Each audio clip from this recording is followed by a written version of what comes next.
नमस्कार, ये आकाशवाणी शिमला है। अब आप राजकुमारी चंदेल से प्रादेशिक समाचार सुनिए।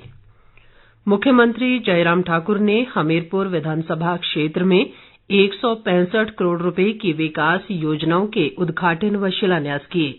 उन्होंने 1 करोड़ 78 लाख रुपए से बने घुराड़ गांव के संपर्क मार्ग और थाना गुम्मर के लिए 38 करोड़ 31 लाख रुपए से बनी उठाऊ जलापूर्ति योजना का लोकार्पण भी शामिल है।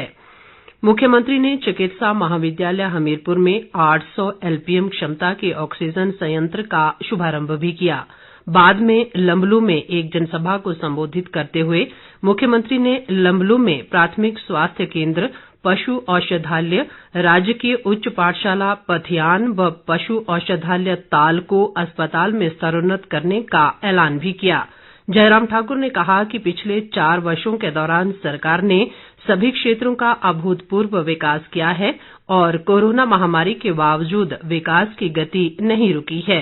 उन्होंने कहा कि अगले वित्त वर्ष में सामाजिक सुरक्षा को विशेष प्राथमिकता दी गई है और समाज के कमजोर वर्गों, महिलाओं व बुजुर्गों के उत्थान के लिए अनेक प्रावधान किए गए हैं। ग्रामीण विकास व पंचायती राज मंत्री वीरेंद्र कंवर सहित अन्य गणमान्य व्यक्ति इस मौके मौजूद रहे। राज्यपाल राजेंद्र विश्वनाथ आर्लेकर ने क्षय रोग उन्मूलन में युवाओं की सक्रिय भागीदारी पर बल दिया है। शिमला में आज राष्ट्रीय स्वास्थ्य मिशन द्वारा राष्ट्रीय क्षय रोग उन्मूलन कार्यक्रम पर एक जागरूकता कार्यशाला में उन्होंने कहा कि इस अभियान में शिक्षण संस्थानों के विद्यार्थियों को जोड़ा जाना चाहिए। राज्यपाल ने कहा कि ये लोगों से जुड़ा अभियान है और इसमें रेडक्रॉस भी महत्वपूर्ण भूमिका निभा सकता है।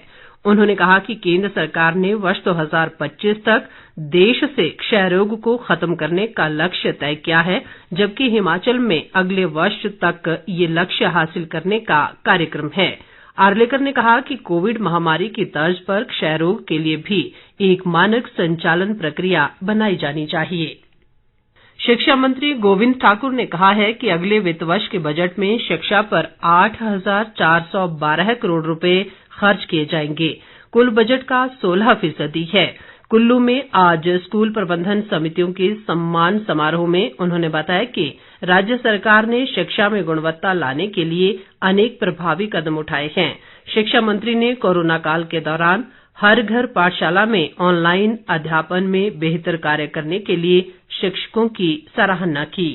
प्रधानमंत्री कृषि सिंचाई योजना के तहत हर खेत को सिंचाई सुविधा देने के लिए प्रदेश में लघु सिंचाई योजनाओं पर काम चल रहा है। उद्योग मंत्री बिक्रम ठाकुर ने आज कांगड़ा जिले में जसवां परागपुर के शांतला गांव में जनसुनवाई के दौरान ये जानकारी दी।